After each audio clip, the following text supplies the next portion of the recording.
দুঃখ সুখের মোড়ক দিয়ে জীবনখানি মোড়া, কেউ বা সহজ, কেউ বা জটিল, কেউ বা বর্ণচোরা। অভিনয়ের এই জীবনে থাকুক কিছু বোধ, মঞ্চে এবার আসছে নাটক মেঘে ঢাকা রোদ।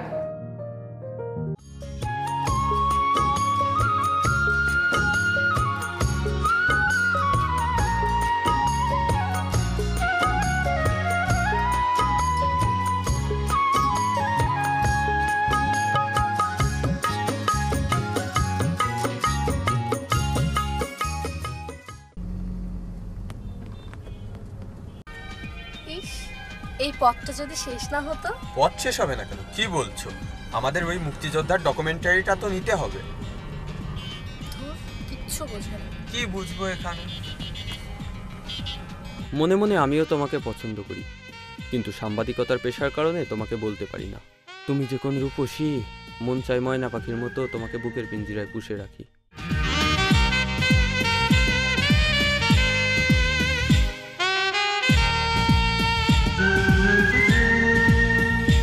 ও খুশি, ও খুশি, তুমি কি যে রূপসী, মন চাই ময়না পাখির মতো বুকের পিঞ্জরে পুষি।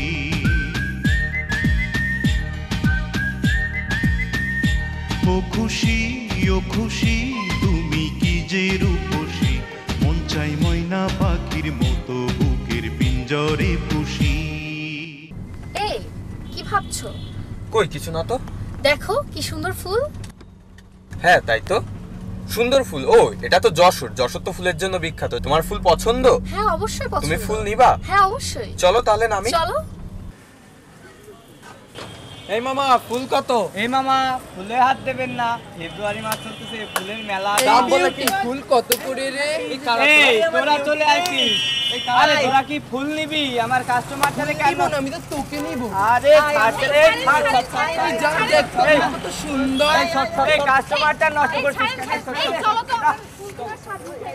আরে ভাই নেবেন না। যা।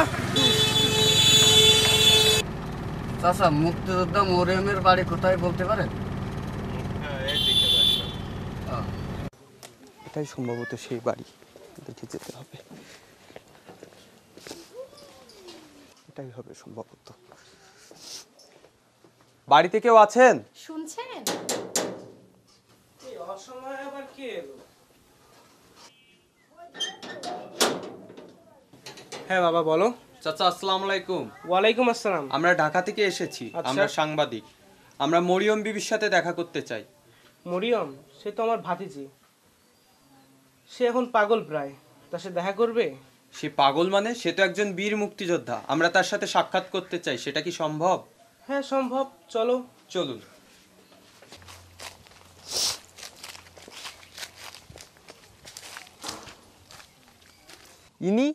ইনি কে?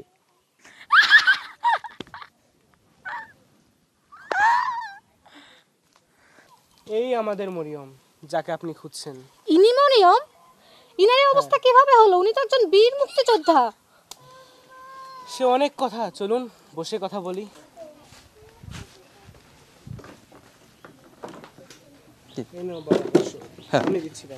না কষ্ট। কি হয়েছিল মরিয়মের সাথে, যার জন্য তার আজ এমন অবস্থা? সে অনেক কথা। তার ভাই ঢাকায় পড়তো। 1952 সালে ভাষা আন্দোলনে তার ভাই প্রাণ হারায়।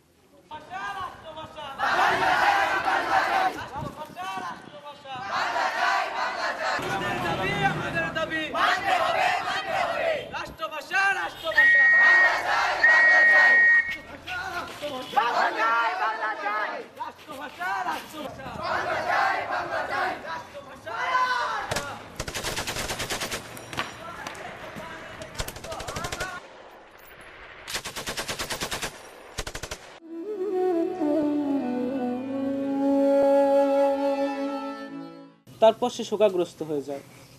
তাও কিছুদিন পর আমরা তার বিয়ে দিই। সব সুখেই কাটছিল।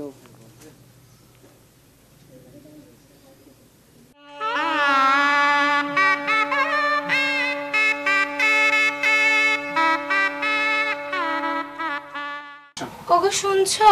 হ্যাঁ বলো, কিছু বলবে নাকি? আমায় একটু ঘুরতে নিয়ে যাবে? ঘুরতে যাবে? এই সামান্য ব্যাপার কেউ এভাবে বলে নাকি? তুমি কোথায় ঘুরতে যাবে? আমার নৌকায় ওঠার অনেক বেশি শখ। নৌকায় উঠবে? আর এটা তো খুবই সাধারণ ব্যাপার। সম্রাট শাহজাহান তো মমতাজকে ভালোবেসে এইটুকু জায়গার মধ্যে তাজমহল বানিয়ে দিল, আর আমি তোমার ভালোবাসায় সারা পৃথিবীটাকে তাজমহল বানিয়ে দিব। এত ভালোবাসি তোমাকে। কিছু বলো তুমি। ভালোবেসে সখী নিভৃতে যতনে আমার নামটি লিখো তোমার মনের মন্দিরে।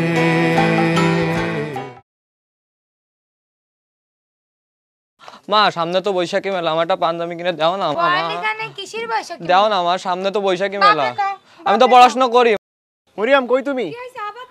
তুমি জানো দেশে যুদ্ধ লাগছে? ও মা কও কি? হ্যাঁ, বঙ্গবন্ধু স্বাধীনতার ডাক দিছে, তুমি জানো? হায় আল্লাহ, খোকা কই, আগে ওকে খোঁজো। ও কই?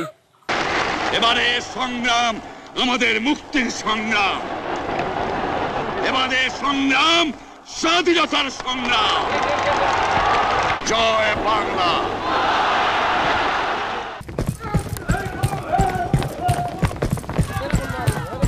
मरियम, तेरा सार किधर है? सब ये रही साहब, सब सब इसको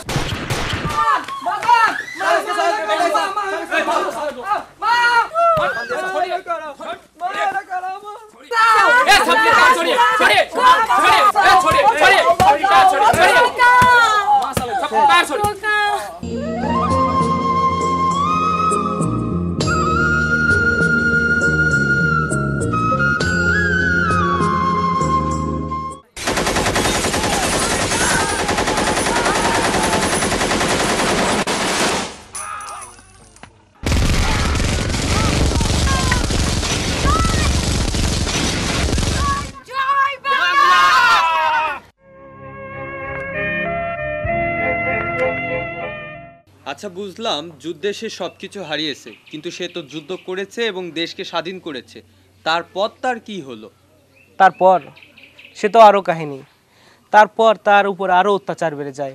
রাজাকাররা যারা ছিল তারা তাকে ছাড়েনি, তার জমি কেড়ে নেয়, তার উপর মানসিক অত্যাচার চালায়। এই অত্যাচারের ফলেই সে আজকের এই মরিয়ম। এই জমিটা দেখছোস কি সুন্দর ফসল ধরছে? জি জনাব। এই জমিটা আজকে থেকে আমার। কার? আপনার জনাব। রাজাকারের বাচ্চা হারামখোর, একদম গল্লা নামাই ফেলবো। এই হারামজাদি কয় কি? ধর রে।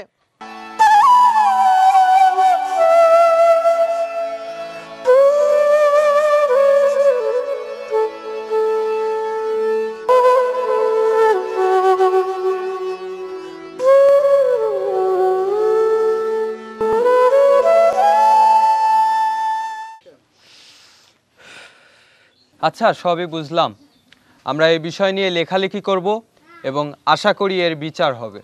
ধন্যবাদ। আচ্ছা বাবা, ধন্যবাদ।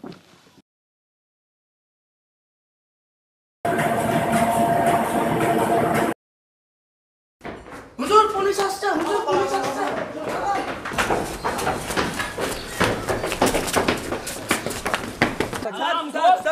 মাফ করে দিন স্যার, হুজুর করেছে, হুজুর করেছে, আমি কিছু করিনি স্যার, হুজুর করেছে স্যার, মাফ করে দিন। দেশ স্বাধীন হওয়ার পরেও মরিয়ম বিবির মতো অসংখ্য বীর মুক্তিযোদ্ধাদের ভিটে বাড়ি ছাড়তে হয়েছিল রাজাকারদের অত্যাচারে।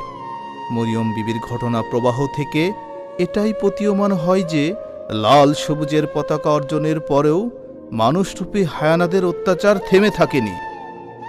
পরবর্তীতে মাননীয় প্রধানমন্ত্রী দেশরত্ন শেখ হাসিনার বলিষ্ঠ নেতৃত্বে মেঘের ঘনঘটা কাটিয়ে এদেশ রূপ নিয়েছে বঙ্গবন্ধুর স্বপ্নের সোনার বাংলায়।